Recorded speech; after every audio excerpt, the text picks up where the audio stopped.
My name is Carol, I'm 68 years old. And I discovered my only son and his wife were planning to murder me for my inheritance. Before I tell you how I turned their own wicked plan against them, let me know where you're watching from in the comments. The grandfather clock in the hall chimed 7 on Sunday morning.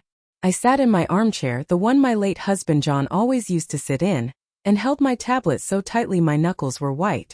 The screen was dark, but the evidence was burned into my memory. I heard the familiar sound of a key in the lock, and my front door swung open. In walked my son Mark and his wife Tiffany. They were the perfect picture of a loving family, carrying a box of donuts and wearing bright, false smiles. "Mom, you're up early," Tiffany chirped, her voice like nails on a chalkboard. She set the donuts on the coffee table. "We wanted to surprise you." I didn't get up. I just looked at them, my two smiling vipers. My gaze was so cold, so steady that Mark's smile faltered. "Everything okay, Mom?" he asked, his voice laced with a fake concern that made my stomach turn. I took a slow, deliberate breath. "I just wanted to watch you two perform," I said, my own voice dangerously calm. "Right up to the final act."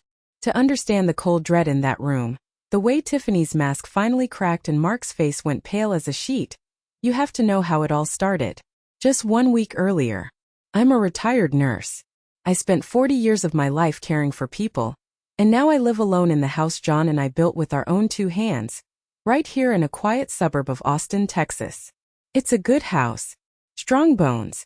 Full of memories. After John passed from cancer 5 years ago, this house was all I had left of him besides our son. Our only boy, Mark. I poured everything I had into that boy after his father was gone. My love, my support, my savings, what was left of my retirement fund after the medical bills. I used to help him with his down payment, his car, his wedding to Tiffany. I loved him more than life itself. But Tiffany, from the day he brought her home, something about her felt off. It was in her eyes. They were like a doll's eyes, shiny and empty. Lately things had gotten stranger. Little things. Things designed to make me feel like I was losing my mind. 2 weeks ago, Tiffany insisted on helping me organize the attic. The next day, the photo album from my wedding, the one I treasured most, was gone. "Oh, Carol, honey," she'd said, patting my hand with her perfectly manicured fingers. "I'm sure you just misplaced it. You know how things can get at your age. Don't you worry." The condescending honey, the casual mention of your age. It was a subtle poison. It made a hot flash of anger crawl up my neck, but it was followed by a cold seed of doubt. Was I getting forgetful? Then last week it was my spare set of car keys. They vanished from the hook by the door right after she and Mark had visited. She'd helped me look for them, her face a perfect mask of concern, before suggesting I just shouldn't be driving as much anymore. "For your own safety," she'd said. Each time it was a little chip at my confidence. And my independence. It made me feel small and helpless in my own home.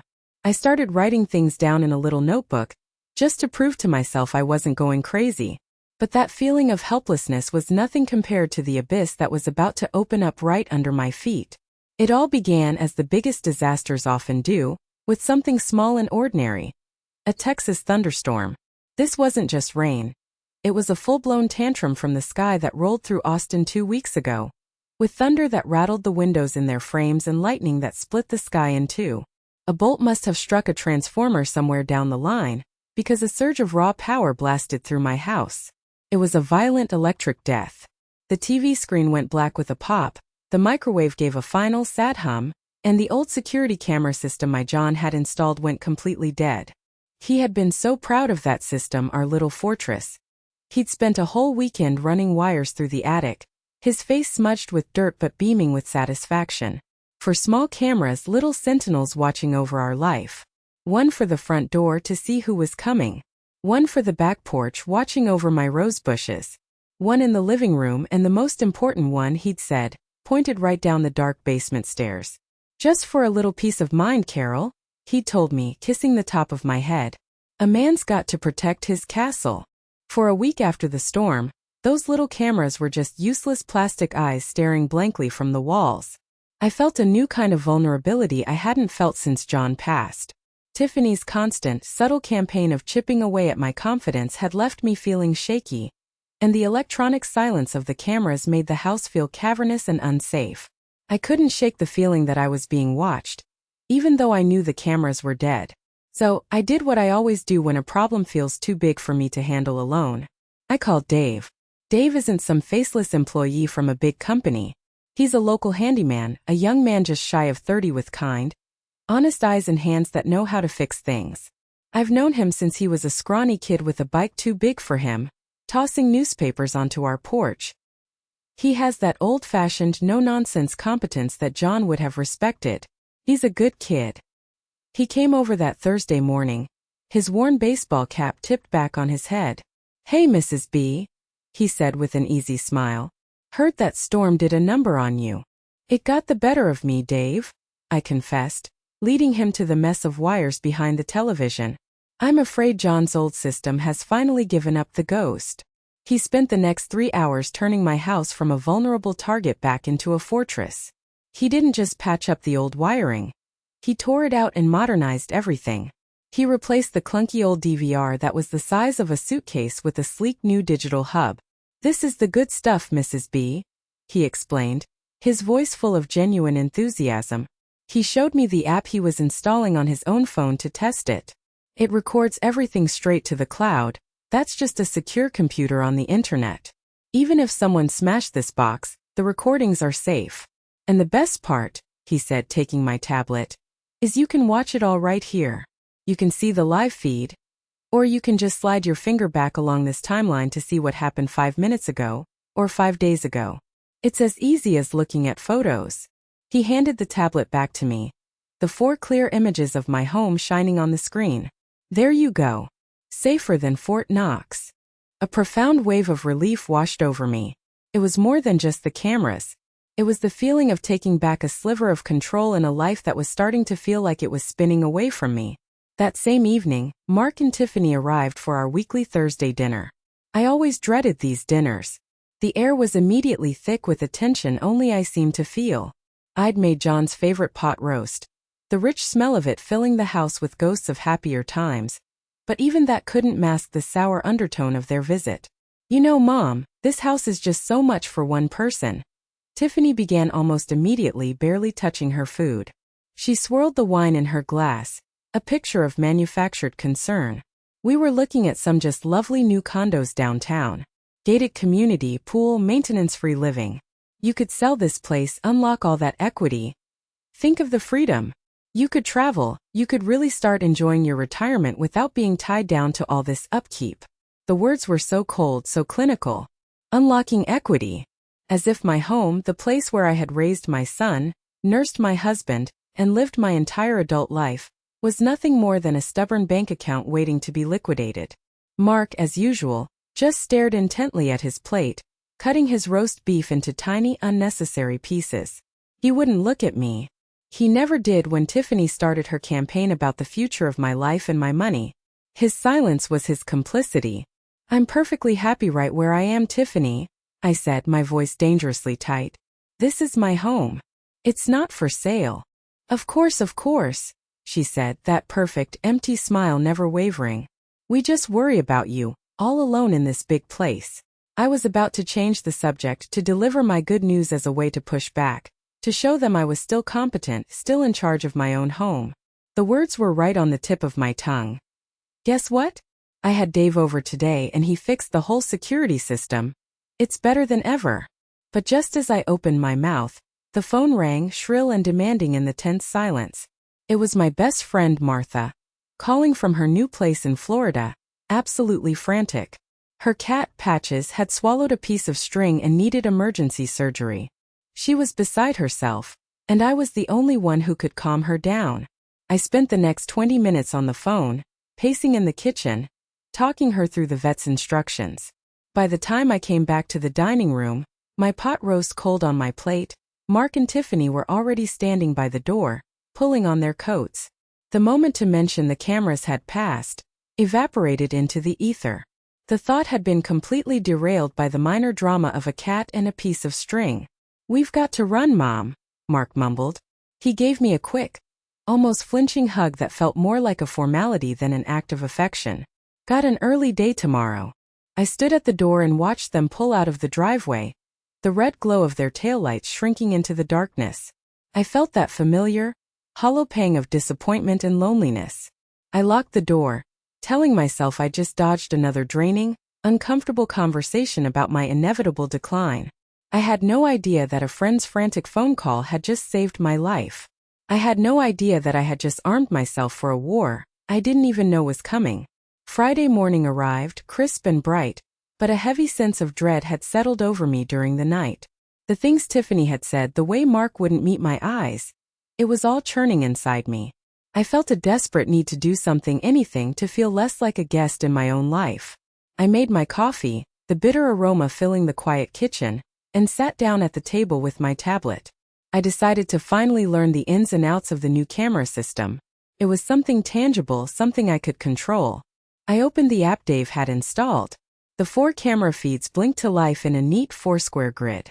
The picture quality was astonishing. I could see the individual leaves on the oak tree out front, the tiny dust motes dancing in the sunbeams slanting across the living room carpet. It was like seeing my own home through a stranger's eyes. I tapped on the timeline feature, a thin blue line representing the last 24 hours. Just to see how it worked, I dragged my finger back, watching a time-lapsed version of myself from the night before, clearing the dinner plates. I scrolled forward again, past the long, dark, uneventful hours of the night. I stopped the scroll at 10:15 a.m. My heart didn't just jolt. It felt like it seized in my chest. On the screen in the feed from the front door camera, the door was opening. But I hadn't opened it. I was in the garden at that time, I remembered it clearly. I watched, my body frozen in confusion and a rising tide of fear, as my son Mark and his wife Tiffany slipped inside. They didn't knock. They didn't call out. They moved with a stealthy quiet that immediately set every nerve in my body on high alert. This wasn't a surprise visit. This was an intrusion. They stood in the entryway for a long moment, their heads cocked, listening, like 2 cautious animals sniffing the air for danger. Then Tiffany spoke. Her voice, captured with chilling clarity by the tiny microphone in the living room camera, was nothing like the sugary sweet tone she used with me. This voice was flat, cold, and sharp as a shard of glass. "Perfect," she whispered, a thin, cruel smile touching her lips. "The old bat's not here, and these junk cameras are still broken from the storm." The tablet slipped from my fingers, clattering loudly against the wooden table. A jolt of pure icy shock shot through me. My hands were shaking so violently I could barely pick it up again. I fumbled with the volume control, cranking it all the way up, and pressed the speaker of the tablet to my ear, my whole world shrinking to that single horrifying scene.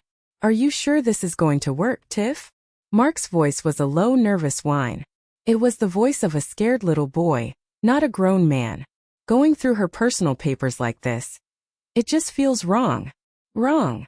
Tiffany let out a short, sharp bark of a laugh. It was an ugly, guttural sound utterly devoid of humor. It was the laugh of a predator who finds the fears of its prey amusing. "What's wrong is that $100,000 investment debt hanging over your head, Mark. Do you want to have another conversation with those people? Or do you want to fix this? We have been over this. We have a plan. Sunday morning. It will be nice and clean." My breath caught in my throat, a painful, silent gasp. Sunday morning? A plan? "He'll find her at the bottom of the basement stairs," Tiffany continued, her voice dropping into a practical, businesslike tone that was somehow more terrifying than her anger. I could hear the sound of her opening the drawer of my desk in the living room. She was probably carrying a laundry basket. Her eyesight isn't what it used to be. She misses a step. Old people fall all the time. It's a tragedy. A terrible, completely believable tragedy. I felt a wave of nausea so strong I had to grip the edge of the table to keep from doubling over. I was going to be sick. This couldn't be real. This had to be a nightmare. A terrible, vivid dream I would wake from at any moment. "The life insurance policy is $300,000, she went on, her voice filled with a greedy excitement. "John set it up years ago. Plus this house in this market. It has to be worth close to $1 million. We pay off your gambling debts, we pay off the loan, and we start fresh. A new life, Mark. The life we deserve."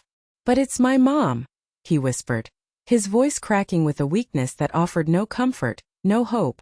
"Your mom who still treats you like a 10-year-old. Tiffany snapped back, her voice suddenly venomous. Your mom who is sitting on a fortune while you are about to lose everything, maybe even your legs. For God's sake, Mark, grow up. This is just business. It's a transaction. I couldn't breathe. My chest was a band of iron. My own son. My boy.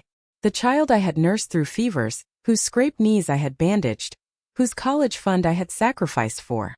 He just stood there. He stood there and let this creature talk about my murder as a transaction. And then Tiffany delivered the final world-shattering blow.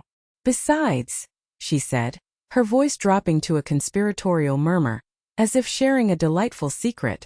It worked perfectly with your great-aunt Martha in Florida. She fell right after she signed over the deed to her beach condo. It was so easy. Nobody suspected a single thing.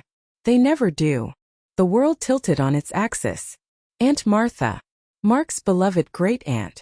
She had passed away 6 months ago. We had all mourned her. A tragic accident, the police had said. Tiffany had been the one to find her. Tiffany had been the one to handle the funeral arrangements with such somber efficiency. Tiffany had been the one who quietly sold that beautiful beach condo a month later, telling us Martha had wanted her to have it. In that one blinding, horrific moment, sitting alone in my sunlit kitchen, the entire foundation of my life crumbled into dust. I wasn't a mother anymore. I was just the next name on a serial killer's list. And my own son, my only child, was holding the door wide open for her. For how long I sat there, I don't know. Time ceased to have meaning. My world had shrunk to the four corners of that tablet screen, where the frozen image of my smiling, treacherous son and his monstrous wife was burned into my retinas. The ordinary sounds of my neighborhood, a lawnmower starting up, children laughing down the street, seemed to come from another planet, a world I no longer belonged to. The shock wasn't a feeling. It was a physical state of being. It was a crushing weight on my chest, a roaring in my ears, a cold, creeping numbness that started in my fingertips and spread through my entire body. And then the grief hit me. It was a tidal wave, a force of nature so powerful it buckled my knees. I slumped forward, my forehead resting on the cool surface of the kitchen table, and a sound tore from my throat that I didn't recognize as my own. It was a raw, wounded cry, the sound of a mother's heart being ripped from her chest. This wasn't just about the plot to kill me. It was about the utter, absolute annihilation of the love I had for my son. Flickering images like an old home movie played behind my closed eyes. Mark as a toddler, his chubby arms wrapped around my neck in a fierce hug. Mark at 7, proudly showing me a drawing he'd made for me at school. A wobbly stick figure labeled Mark at his high school graduation, turning to find me in the crowd, his face breaking into a huge, beaming grin when our eyes met. Where was that boy? Who was this hollowed-out stranger on my tablet? This weak, pathetic man who could stand by and listen to a monster plot his own mother's murder as if they were discussing the weather. A wave of utter despair washed over me, so profound I thought it might actually drown me. It would be so easy to just stop, to let it happen, to crawl into bed, pull the covers over my head, and wait for Sunday morning. Let the darkness win. For a few terrifying moments that path seemed like the only one possible. The fight had gone out of me. But then, as clear as if he were sitting in the chair across from me, I saw John's face. My John. His steady blue eyes, the little crinkles at the corners when he smiled. I remembered his last months, the way he fought his cancer with a quiet, stubborn courage that had left me in awe. He never complained. He never once said, "Why me?" He just fought every single day for one more sunrise, one more cup of coffee with me. And I could hear his voice, that low, steady rumble that had been my anchor for 40 years. "Carol," he would say whenever I was overwhelmed, "you're tougher than you think you are. You're a survivor. You're my survivor." A flicker of something else, something hot and sharp and utterly ferocious, began to burn through the fog of grief. It was rage. Pure, undiluted rage. How dare they? How dare this creature, this Tiffany, this Jennifer, this Black Widow spider, crawl into my life and poison my son, turning him into her spineless puppet? How dare they stand in my living room, surrounded by pictures of my family, and plan to end my life as if I were a stray animal to be put down? How dare they plan to turn my home, the home John and I built with our own 2 hands, the sanctuary of my life, into a crime scene? How dare they try to turn me into just another sad statistic, another poor old woman who had a tragic fall. No, not me. Not on my watch. Not Carol Brooks. The despair didn't just recede. It was burned away by this new white-hot fury. I wasn't going to die cowering in my bed. I wasn't going to be the next forgotten name on Tiffany's list of victims. I was going to fight. I was going to fight for my life. I was going to fight for John's memory. And I was going to fight for the justice that all her other victims never got. My hands were still shaking, but now it was with a surge of adrenaline, not shock. I pushed myself up from the table. My legs were unsteady, but I walked with purpose, a soldier on a mission. I went straight into John's old office. It was mostly untouched since he passed, a shrine of dark wood, worn leather, and the faint, comforting smell of his aftershave. He was a meticulous man, my John. He kept everything. I pulled open the heavy-bottom drawer of his old oak filing cabinet. Underneath a thick folder of old tax returns from a decade ago was a worn leather-bound address book. My fingers, clumsy with haste, flipped through the stiff pages, tracing his neat, strong handwriting. I found what I was looking for. Under S. Susan Collins, attorney at law. We had used her firm to draw up our wills more than 10 years ago. I remembered her vividly. A sharp, no-nonsense woman in her 40s back then, with intelligent eyes that seemed to see right through you. She didn't suffer fools gladly. She was exactly who I needed. Making that phone call was one of the hardest things I'd ever done. My voice cracked when her polite young receptionist answered. But what Susan told me to do next proved that my fight for survival had just begun. You'll want to hear this. I explained, my voice a choked whisper, that I was a former client and that it was a matter of life and death. The receptionist must have heard the raw terror in my voice, because she didn't put me on hold. She put me right through. Susan Collins. Her voice was just as I remembered it, crisp and professional. Susan. I began, my own voice barely audible. My name is Carol Brooks. My late husband was John Brooks. You helped us with our wills a long time ago. Of course, Carol, she said, a hint of warmth in her voice. I remember John fondly. He was a good man. What can I do for you? I took a shaky breath, the words catching in my throat. Someone is trying to kill me, I said, the words tumbling out in a rush. It's my son and his wife. And I have proof. There was a moment of stunned silence on the other end of the line. Then Susan's voice changed. The professional warmth was gone, replaced by a tone as hard and cold as steel. Don't say another word on this line. Where are you right now? I'm at my home. Stay there. Lock your doors.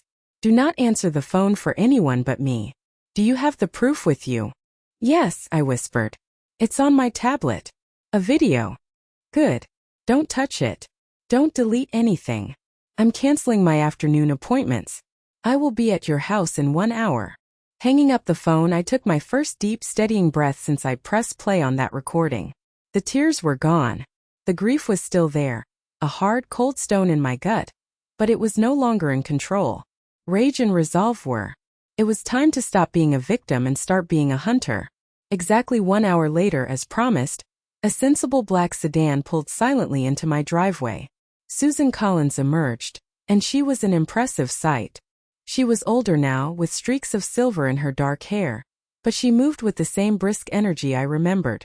She wore a tailored gray suit that was the color of a gathering storm cloud, and her eyes, behind a pair of smart glasses, were just as sharp.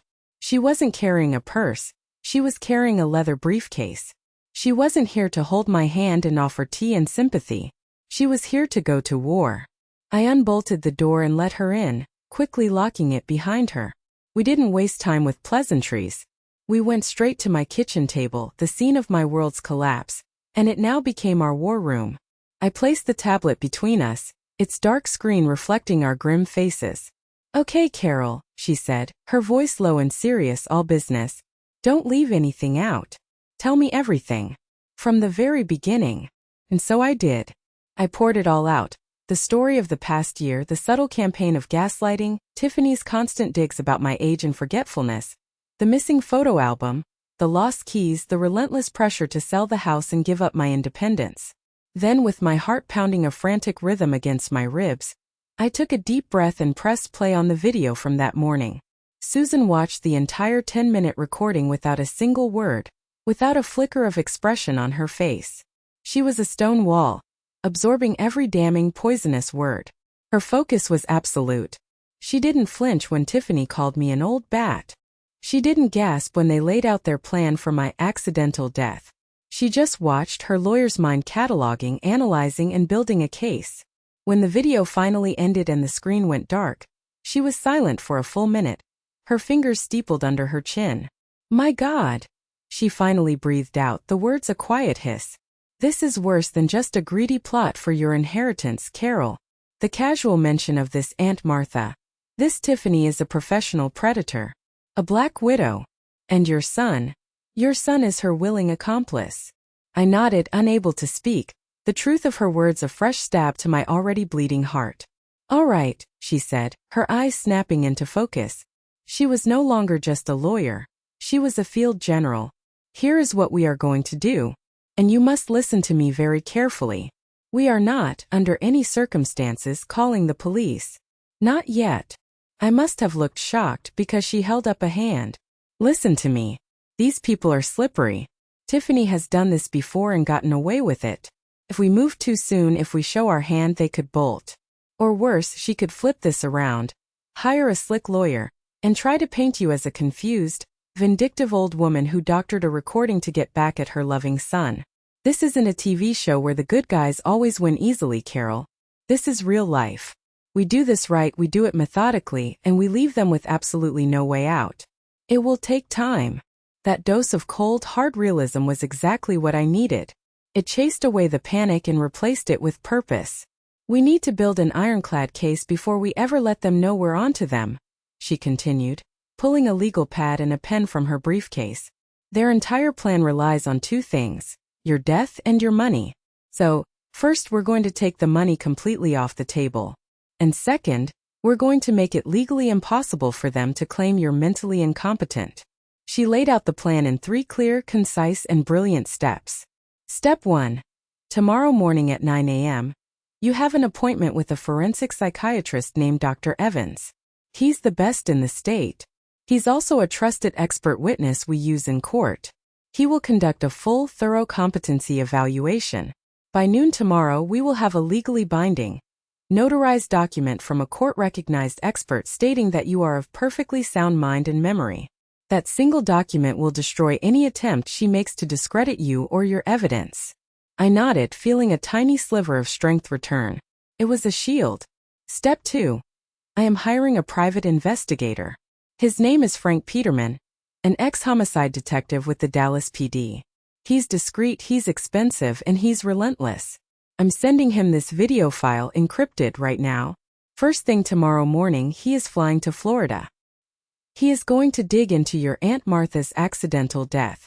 He will pull police reports, autopsy records, property deeds, interview neighbors, anything and everything. We need to know exactly what kind of monster we're dealing with. We need to find her other victims. The word monster hung in the air between us again, cold and heavy. Step 3, and this is the most critical for your immediate safety, Susan continued, her eyes locked on mine with fierce intensity. Starting Monday, you and I are going to quietly and legally lock down every single one of your assets. We will put this house into an irrevocable trust that you control but cannot be sold without a co-trustee. We are going to your bank and freezing your investment accounts against any withdrawals. We are going to change the beneficiary on your life insurance policy from Mark to a charity of your choice. It will take a few days to get all the paperwork drafted and signed, but by the end of next week on paper, you will be, for all intents and purposes, penniless. If they can't get your money, their primary motive evaporates. An army. She was building me an army. A doctor, an investigator, a lawyer. Each one a weapon in my fight for survival. What do I do in the meantime? I asked, my voice barely a whisper. The reality of it all was crashing down on me. They're coming for dinner again this week. They're planning to kill me on Sunday. Susan's expression softened for the first time since she'd walked through my door. She reached across the table and placed her hand over mine. Her hand was cool and strong. No, she said firmly. They are planning to kill you on their schedule.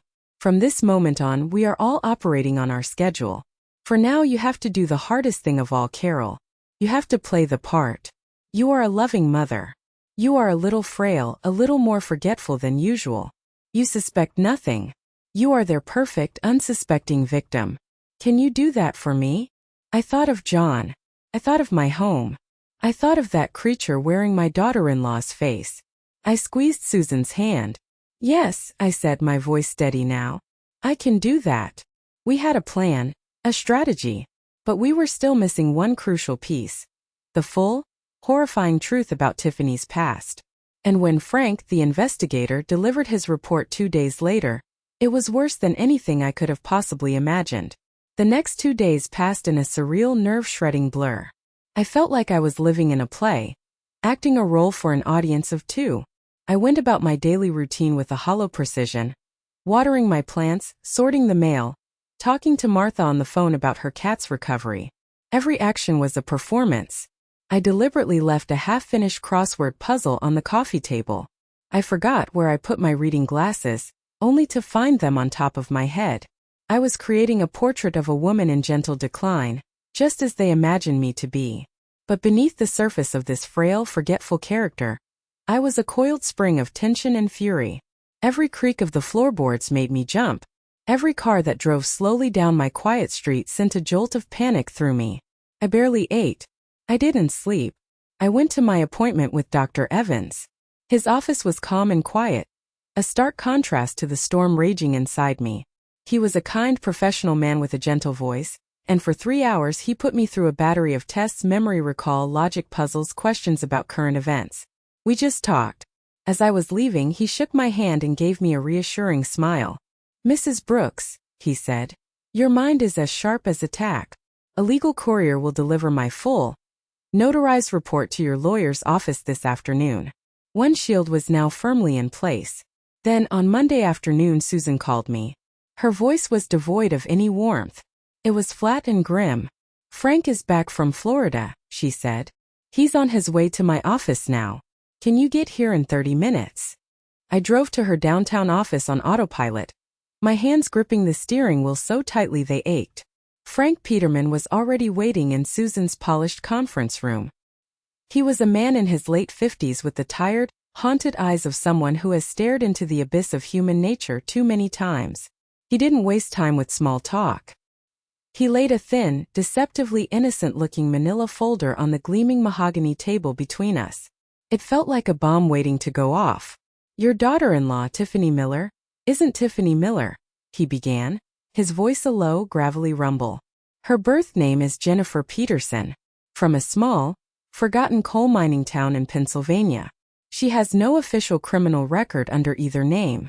For all legal purposes, she's a ghost. But she leaves trails. Faint ones, but they're there." He opened the folder. The first thing I saw was a photocopy of a driver's license photo. A smiling, dark-haired woman in her early 20s. It was her. Tiffany. Jennifer. The same empty eyes.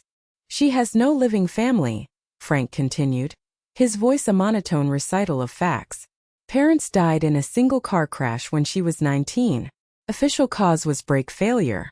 She was the sole beneficiary of a small life insurance policy, about $50,000. She collected the money and disappeared. She pops up again 5 years later in Toledo, Ohio, working as a private caregiver for a wealthy, elderly man named Arthur Gable. Mr. Gable died of a heart attack 6 months after she started working for him. He left her his house in his will, a will which had been abruptly changed just 1 week before his death. His children contested it, but the signature was verified. There wasn't enough evidence to press charges. My stomach clenched into a hard, painful knot. "From there, she moved to Florida," he said, sliding a new document across the table. It was a copy of a police report. The words "deceased, accidental" stamped in red at the top. "She reconnected with your husband's great-aunt Martha. Martha was recently widowed and lonely. Jennifer became her best friend, her confidant, her surrogate daughter. According to neighbors, they were inseparable." He paused, his tired eyes meeting mine. "Martha had a fall down a flight of stairs. The death was ruled accidental." He pushed another paper towards me. "This is the autopsy report." The coroner noted significant bruising on her upper arms, consistent with being gripped firmly and shaken. But he couldn't definitively prove it wasn't from the impact of the fall itself. A month before she died, Martha signed the deed of her beachfront condo over to Jennifer Peterson. A gift, she had proudly told her neighbors, to her dearest, most trusted friend. He still wasn't finished. There's more. We found a third. An uncle-in-law in Scottsdale, Arizona. A widower. Died in a boating accident on a perfectly calm lake. He didn't know how to swim. Jennifer, an expert swimmer, was the only other person on the boat. She claimed he fell in while she was below deck. She was the sole beneficiary of his brand-new, $500,000 life insurance policy. The policy had been taken out just 2 months before his death. The room was spinning. I felt the air leave my lungs in a silent whoosh. This wasn't just a con artist. This wasn't just a greedy woman. This was a methodical, patient, and practiced killer. In every case, the pattern is the same, Frank concluded, closing the folder with a soft, final thud. She finds a lonely, trusting person with significant assets. She worms her way in, isolates them from their family and friends, and then they have a convenient accident. She liquidates the assets, changes her name, and moves on to the next town, the next victim. And Mark. I whispered, my voice a dry rasp. I almost didn't want to know, but I had to. Frank sighed, a sound heavy with pity. We checked into his finances. He's not just in debt. He's in deep. He owes over $100,000 to a very shady private lender out of Dallas for a tech stock investment that went bust. These aren't bankers, Mrs. Brooks. These are the kind of people who don't send polite reminder letters. They send people to break your legs. And according to our source, the first payment is due in 10 days. He's desperate. He's terrified. It all clicked into place, a horrifying perfect storm. My son's desperation and weakness, and this predator's cold, calculated evil. She hadn't just found a husband, she had found the perfect tool. A weak, frightened son who could give her legitimate access to her next victim. A son she could manipulate and control with his own fear. My son hadn't just married a greedy woman. He had married a monster. And now that monster was sleeping in his bed, whispering in his ear, and planning to murder his mother to solve their problems. We need more, Susan said, her voice sharp as a scalpel, cutting through my horrified paralysis. Frank's report is damning, but legally, it's circumstantial history. The police in Florida and Ohio couldn't make a case stick. What we have that they didn't is the recording of them actively planning your murder. That is our smoking gun. But to make it undeniable, to leave no wiggle room for a jury, we need to get them on tape one more time. We need them to confirm the plan, ideally referencing the money and the deadline. We need to bait the trap and get them to walk right into it. What? What do you want me to do? I asked, the very thought of being in the same room with them again making my blood run cold. I want you to call them, she said, her expression unyielding. I want you to invite them to dinner on Saturday night. One last meal. You'll tell them you've been feeling lonely and you've been doing a lot of thinking. You want to discuss your future. And you're ready to seriously talk about those condos Tiffany mentioned. The idea was repulsive. To sit across a table from them, to pass the salt and pepper, to make small talk, all while knowing they were counting the hours until they planned to shove me down the basement stairs. It felt like an impossible task. But I looked at the grim determination on Susan's face, and the weary pity in Frank's eyes, and I knew she was right. We had to leave them with no escape. So I did it. That evening I picked up the phone, my heart hammering against my ribs. I dialed Mark's number. When he answered, I summoned every ounce of acting ability I possessed, letting my voice tremble just enough to sound like a lonely, defeated old woman. Mark, honey? It's Mom. I've been feeling a bit down lately, rattling around in this big old house. I've been thinking about what you and Tiffany said. I'd love it if you both come for dinner on Saturday. Maybe we can talk about things. The relief in his voice was a physical blow. Of course, Mom, he said, the false cheerfulness sickeningly obvious. We'd love to. We'll be there at 7. He thought I was finally giving in. He thought their problems were solved. Saturday night arrived, heavy and ominous. I cooked a roast chicken, the familiar, comforting smell filling the house with a sense of normalcy that felt like an elaborate lie. I set the table with my best china, the plates John and I had received as a wedding gift. Every action was slow and deliberate. I was an actress preparing for the most important and most dangerous role of my life. They arrived at 7 o'clock sharp, all smiles. Tiffany was wearing a new, expensive-looking red dress, like a vibrant poison dart. She even brought me a bottle of cheap grocery store wine. "Carol, you look lovely," she cooed, handing me the bottle. "Feeling better?" The dinner was a masterclass in psychological warfare. I played my part to perfection. I was forgetful, repeating a story I told them last week. I sighed dramatically as I looked around the large dining room. I talked about how much work the garden was, how high the property taxes were. I let them believe I was a broken, lonely woman, ready to be led to the slaughter. Then, over the apple pie I'd served for dessert, Tiffany made her move.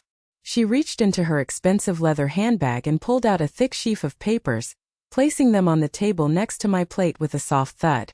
The sound was as loud as a gunshot in the quiet room. "Mom," she said, her voice dripping with a fake, cloying sympathy that made my skin crawl. "Mark and I were talking, and since you're finally thinking about making some changes, we really think it's time we helped you get your affairs in order. This is just a standard medical power of attorney and a durable power of attorney. It's very routine. It just means that if anything were to happen, if you were unable to make decisions for yourself, we could step in and make sure you're properly taken care of. It's really for your own protection." It was a stack of legal documents neatly bound. I could see the little yellow sticky arrows pointing to the lines where I was supposed to sign my life away. Signing them would be like handing my executioners the axe. It would give them complete control over my life, my finances, my medical care. They could put me in the cheapest, most miserable nursing home they could find. They could refuse life-saving medical treatment. They could do anything they wanted, and it would all be perfectly legal. My heart hammered against my ribs so hard I was sure they could hear it, but I forced a weak, confused smile. I picked up the papers, my hand trembling just slightly. I held them up close to my face, squinting. "Oh dear," I said, my voice frail. "There's so much fine print. My old eyes can't make any of it out. Everything's just a blur. You know, I have an appointment with my eye doctor next week to get my prescription checked. Let me take these with me then. I wouldn't want to sign something I can't even read properly." I saw a flash of pure, venomous annoyance in Tiffany's eyes before she expertly masked it with another syrupy smile. "Of course, Carol. That's very sensible. Whatever you think is best." She thought she had weeks to wait for my signature. She had no idea she only had about 12 hours left of her freedom. After dessert, they moved to the living room while I insisted on clearing the dishes myself. The tiny microphone in the living room camera, my silent, faithful ally, was active. I turned on the water in the sink, the running water a plausible cover for my eavesdropping, and I listened, my body rigid with anticipation. "She's losing it even faster than I thought," I heard Tiffany whisper, her voice sharp and contemptuous. She was this close to signing them, utterly clueless. Maybe we don't have to do this, Tiff." Mark's voice was a desperate, reedy whine. "If she signs those papers, we can just get control of the accounts. We can put her in a nice facility." "And wait how long, Mark?" Tiffany's voice cut through his pathetic attempt at a conscience like a razor blade. "Years? Do you think your loan sharks in Dallas are going to wait years? Your payment is due in 10 days. We are sticking to the plan. Tomorrow morning, 8 o'clock sharp. It's clean, it's fast, and it is final. There will be no more delays." There it was. The final confirmation. The last piece of evidence we needed. The final nail for their coffin. They left soon after, convinced of their impending victory. I stood at the kitchen sink long after they were gone, mechanically washing the same plate over and over, their ugly whispered words echoing in the silent house. The moment their car's taillights disappeared down the street, I dried my hands, my movements swift and precise. The frail old woman act was over. The warrior was back in control. I grabbed my tablet and went straight to my office, my heart pounding with a mixture of terror and triumphant adrenaline. "I have it," I whispered to the empty room. "I have everything." I opened my email, attached the audio file from the last hour, and sent it to Susan with the subject line, "The final nail." Within 5 minutes my phone buzzed. It was a text from her. "Got it. You were brilliant. I'm listening now. We'll call you back." The next 10 minutes were agonizing. I paced the length of my living room, my mind racing. Had I done enough? Was the recording clear? Did they say enough? Then the phone rang. It was Susan. "Carol," she said, her voice cold and hard with a controlled fury. "It's perfect. It's better than perfect." She confirmed the time, the method, and the motive, his debt deadline. "We have them. They have absolutely no way out." "So what now?" I asked. "Now you try to get some rest if you can," she said, though we both knew it was an impossible request. "First thing in the morning, I am taking this entire package, your recordings, Frank's complete investigation file, your competency report, to a trusted contact of mine at the Austin Police Department. His name is Detective Miller. He's the head of the Elder Abuse and Financial Crimes Unit. He's old school, he's tough, and he despises people like your daughter-in-law. By the time the sun is up, we will have the full force of the law on our side. Tomorrow, Carol. Tomorrow we end this." I didn't sleep, of course. How could I? I sat in John's armchair all night, wrapped in his old Afghan, the house silent around me. I listened to the steady, rhythmic ticking of the grandfather clock in the hall, each tick a second being shaved off my old life, each talk a second closer to a new, uncertain future. At 6 a.m. on Sunday morning, just as the sky was beginning to lighten from black to a bruised purple, my doorbell rang. My heart leaped into my throat. It was too early for them. I crept to the door and looked through the peephole. It wasn't Mark and Tiffany. It was Susan, and with her stood a tall, broad-shouldered man in a rumpled suit who looked like he hadn't slept in a week. I quickly unbolted the door. "Carol, this is Detective Miller," Susan said as they stepped inside. "He's a friend. He came in early for us."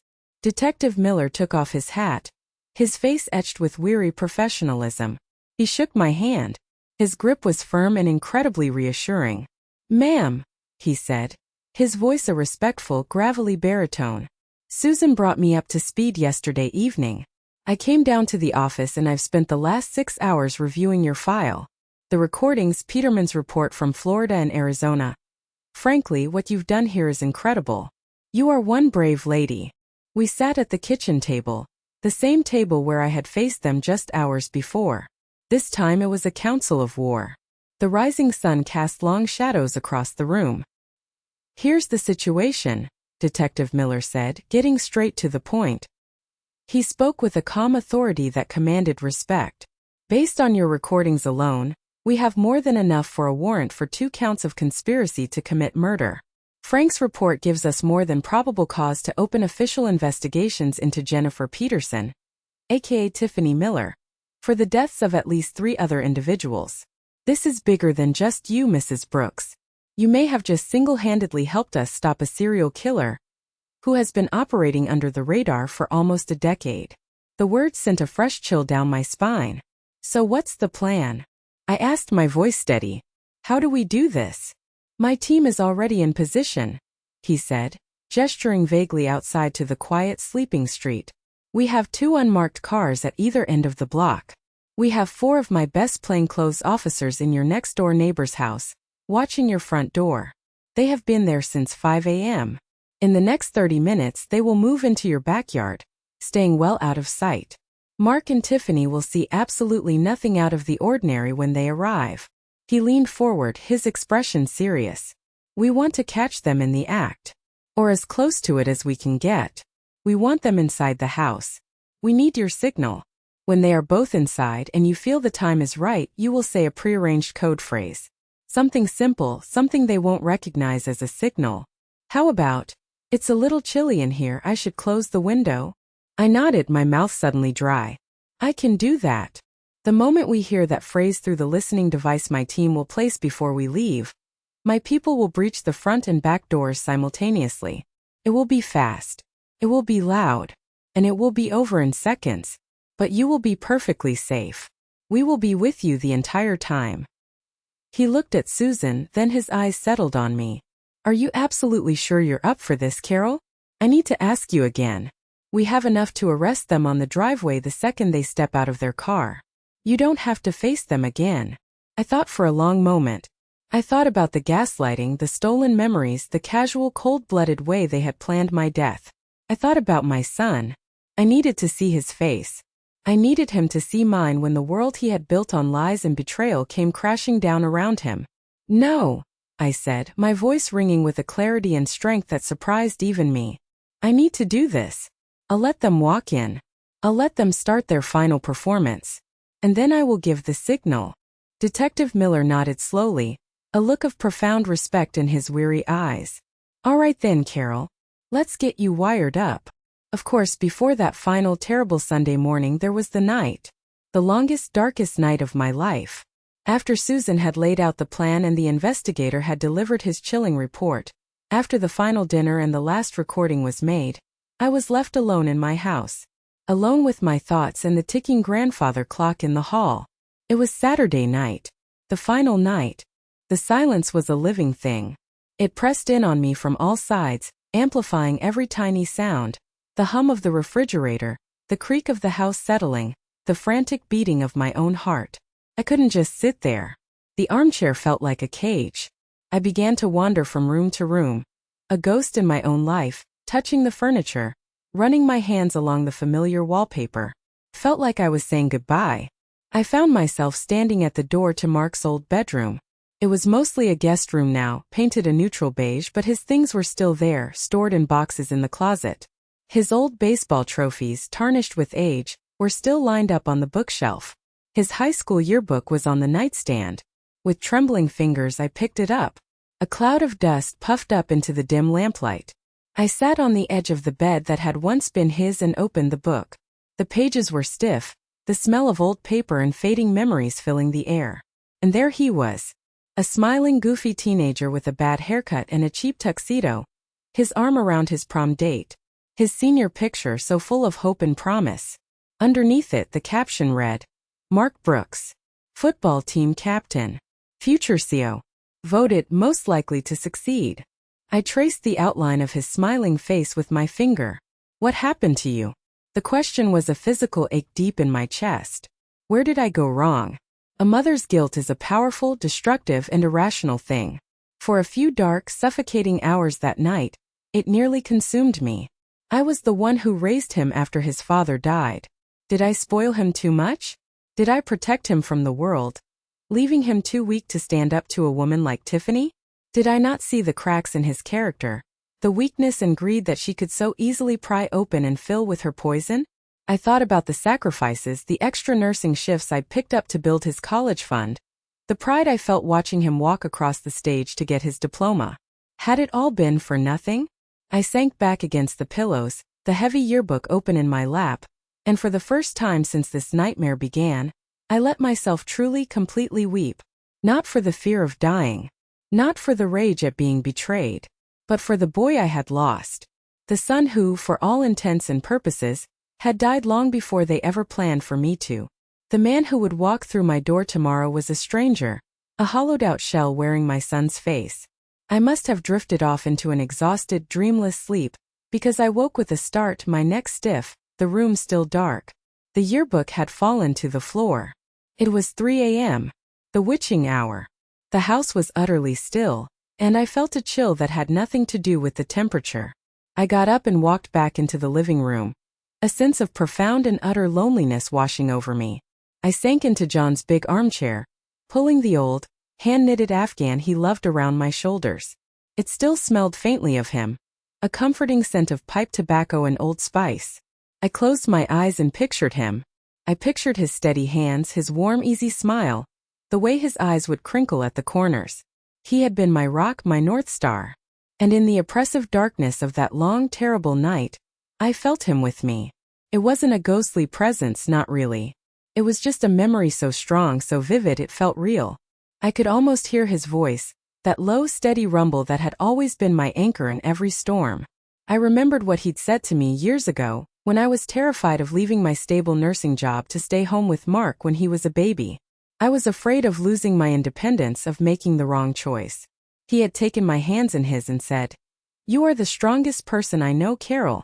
You just don't see it in yourself. You're a survivor." And something shifted deep inside me. The crushing weight of guilt began to lift. This wasn't my fault. I had raised my son with love, with integrity, with all the values John and I held dear.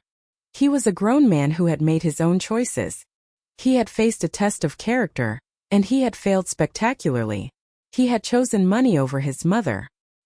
He had chosen a monster's poison over his own conscience.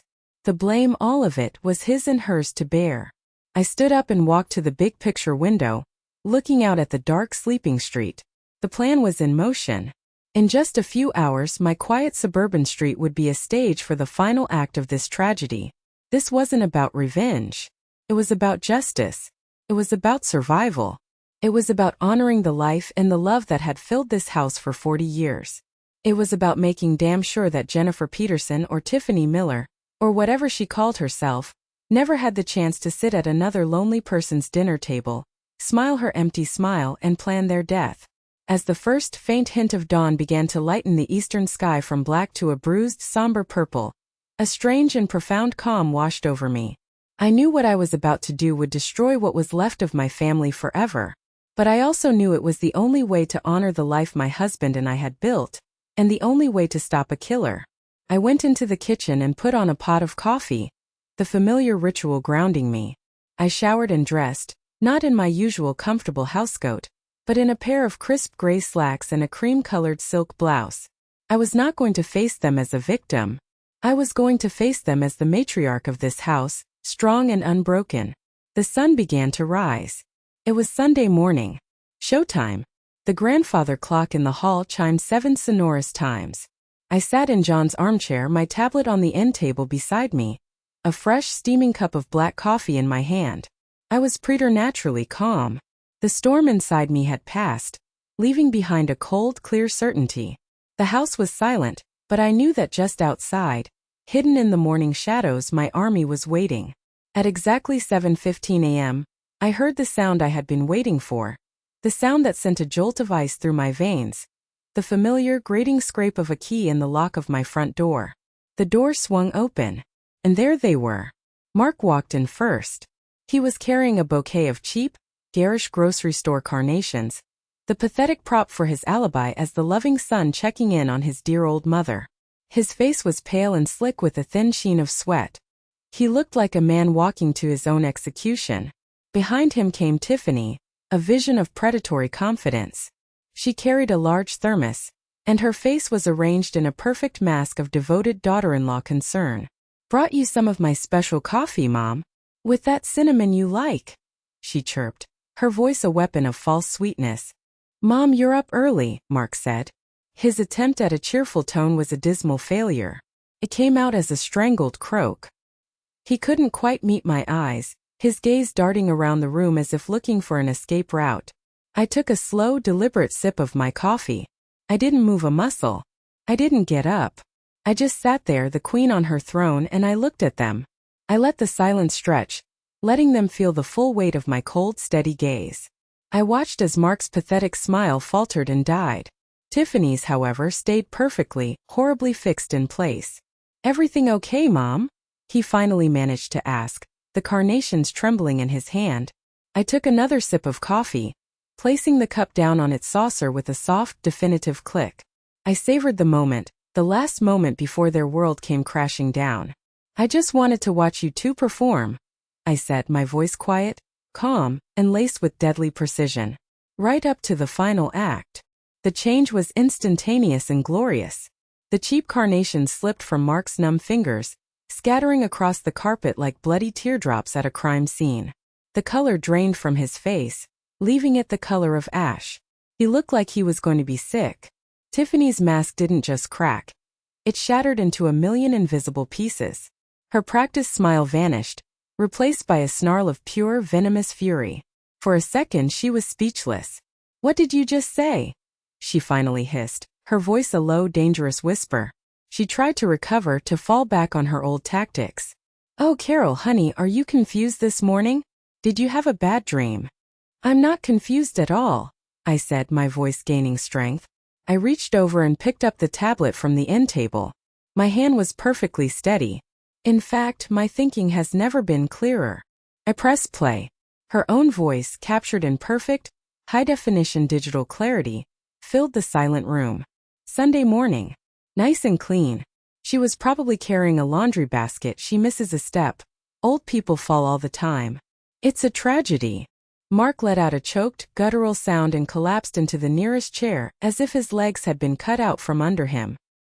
He buried his face in his hands and began to make horrible, gulping, sobbing sounds, his whole body shaking.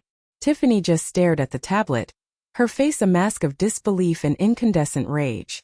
You recorded us," she whispered, the words catching in her throat. "That's illegal. You can't do that." "Is it, dear?" I asked, my voice sweet as poison. "Is it more illegal than planning to murder your mother-in-law in her own home for her inheritance?" I swiped the screen with my thumb and pressed play again. This time the audio was from last night's dinner, her voice sharp and contemptuous. "We stick to the plan. Tomorrow morning, 8 o'clock sharp." "How?"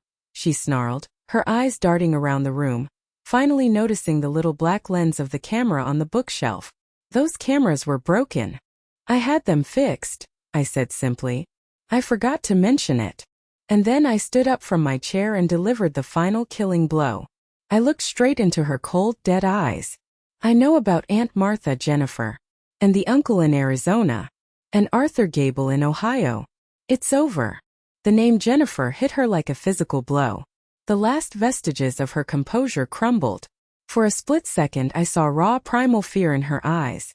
But it was quickly consumed by a wave of pure, unrestrained rage. She took a step towards me, her hands clenching into tight, white-knuckled fists. "You sly old witch," she screamed, her voice cracking with fury. "You think you're so smart. You have no idea what it's like. Yes, I did it. And I'd do it again.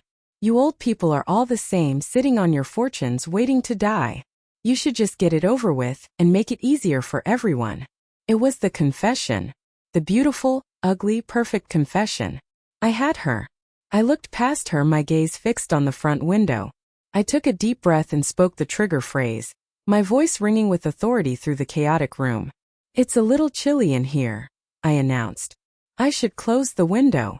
The front door didn't just open. It exploded inward, crashing against the wall. The back door in the kitchen crashed open at the exact same time.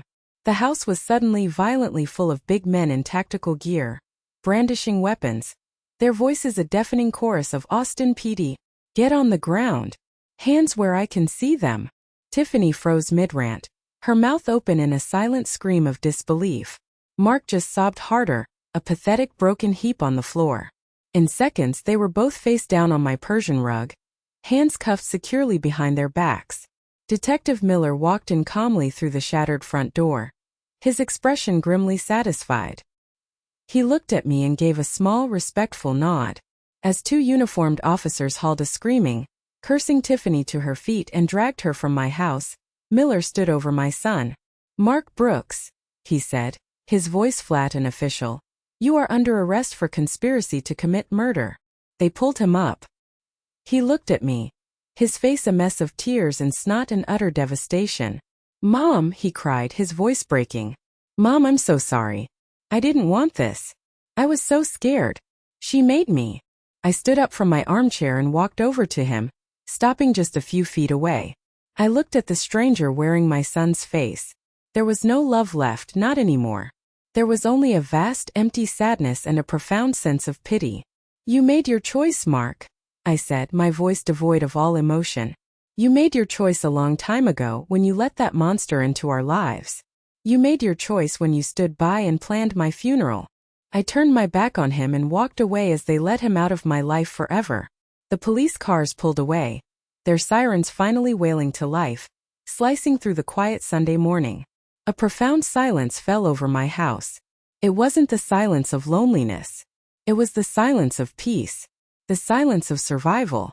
6 months later, I sat on a hard wooden bench in the front row of a cold, sterile courtroom. I watched as Jennifer Tiffany Peterson, stripped of her designer clothes and her false smiles, stood before the judge in a drab orange jumpsuit. Her face was a pale, emotionless mask. With the undeniable evidence from my recordings and the mountain of circumstantial evidence unearthed by Frank's investigation, the district attorney had built an ironclad case. The police in Florida and Ohio were able to officially reopen their own cold cases. She was found guilty on 2 additional counts of first-degree murder, on top of the conspiracy charge in my case. The judge's voice echoed in the silent courtroom as he sentenced her to life in prison without the possibility of parole. "You are a predator who preys on the most vulnerable," he said, his voice laced with contempt. "Your reign of terror is over." As they led her away, her eyes met mine for a fleeting second. There was no remorse, no regret, only cold, empty hatred. I had been right. Some people are just broken beyond repair. Mark's sentencing was a week later. That day was harder. He had taken a plea deal, agreeing to testify against the woman he had once called his wife in exchange for a lesser charge. He stood before the judge, a shrunken, broken man, and was sentenced to 15 years in a state penitentiary for conspiracy. From the defendant's table, he looked at me one last time, his eyes pleading for a forgiveness I couldn't give. I just gave a small, sad nod. I had lost my son the day I watched that horrific video, but I allowed myself a flicker of hope that somewhere, in the long, empty, silent years ahead of him, he might find the boy he was supposed to be again. For my own survival, I had to let him go. The first few weeks after the arrests were a blur of police statements, meetings with lawyers, and the quiet, constant hum of reporters' vans parked on my street. The house felt both empty and full at the same time. Empty of the suffocating tension and fear, but full of the echoes of what had happened. For a while, I seriously considered selling it. Moving away, starting over somewhere new where the walls didn't hold such dark memories. That was what Tiffany had wanted after all. And then I realized with a sudden fierce clarity that selling my home would be letting her win, even from a prison cell. This was my home. John and I had built it. A monster had tried to take it from me, and I had fought for it. It was mine now more than ever. The story got out, of course. At first, it was just a small sensational piece in the local paper about an elderly woman who outsmarted her would-be killers. But then, something unexpected happened. People started to reach out. First, it was a woman from my old church, who approached me after service and told me in a hushed, embarrassed voice about her own nephew, who kept borrowing money from her pension and never paying it back. Then it was a man from my old book club, calling me late one night, deeply worried about the new, much younger friend his recently widowed sister had made online, a friend who was now living in her house rent-free. I realized with a dawning sense of purpose that I wasn't the only one. My story was not unique. There were so many others out there, silent and scared and ashamed, feeling helpless against the very people who were supposed to love and protect them the most. So I did something. I started small. I invited the woman from church and the man from the book club and a few others over to my house. We sat in my living room, the room that was supposed to have been the staging ground for my murder, and we talked. I called it Carol's Circle. Every Tuesday morning, a handful of us would get together over coffee and donuts, the good kind from the local bakery, not the cheap ones my son brought as a prop, and we would share our stories. We would give each other advice. We would cry and we would laugh, and most importantly, we would remind each other that we were not crazy, we were not helpless, and we were not alone. Word spread. My small circle grew. Detective Miller, who had become a good friend, heard about what I was doing and asked me if I would be willing to speak at a community outreach event for seniors at the local community center. I was terrified, my knees knocking as I stood at the podium. But I did it. I stood up in front of 100 of my peers and I told my story. Not for sympathy but as a warning and as a call to arms. That one speech turned into another. I started working with the Austin Police Department as a civilian volunteer, helping them develop new training protocols for responding to elder abuse cases. I used my 40 years of nursing experience to teach young officers how to spot the subtle, nonverbal signs of financial exploitation and psychological manipulation. My home was no longer a crime scene, it was a headquarters. My life was no longer about simply surviving, it was about fighting for others. Jennifer Peterson had seen me as a disposable old woman, a frail and forgetful obstacle on her path to my inheritance. But she had been wrong. She hadn't seen the nurse who knew how to stay calm in a crisis. She hadn't seen the wife who had learned unwavering strength from a good, decent man. And she certainly hadn't seen the mother who, when pushed to the absolute limit, would burn the whole world down to protect the life and the home she had built. Thank you so much for listening to my story. It's not an easy one to tell, but I feel it's an important one. Now I have to ask you, has anyone in your life, family or otherwise, ever made you feel small or question your own mind for their own benefit? Let me know in the comments below. Your story deserves to be heard too. And if you found any strength or hope in my words, please consider liking this video and subscribing for more stories that remind us that we are all survivors and stronger than we know.